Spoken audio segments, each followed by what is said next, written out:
రొయ్యల కూర ఎలా చేయాలో చూద్దామండి. సన్నగా తరిగి పెట్టుకున్న ఉల్లిపాయలని బ్రౌన్ కలర్లో వచ్చేటట్టుగా వేయించుకున్నానండి. తర్వాత టమాటాలు ముక్కలు కోసుకొని మిక్సీకి వేసుకొని పక్కకు పెట్టుకున్నాను గ్రేవీ కోసం.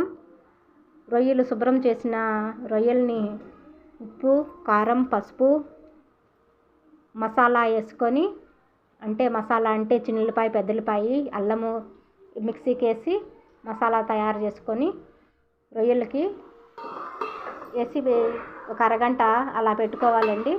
పెట్టుకున్న తర్వాత వేయించిన ఉల్లిపాయల్లోకి ఈ ముక్కలు వేసి నీరు పోయేంత వరకు కొంచెం తిప్పుతూ ఉండాలి. తిప్పిన తర్వాత ఇదిగోండి నూనె అంతా పైకి లేసిద్ది.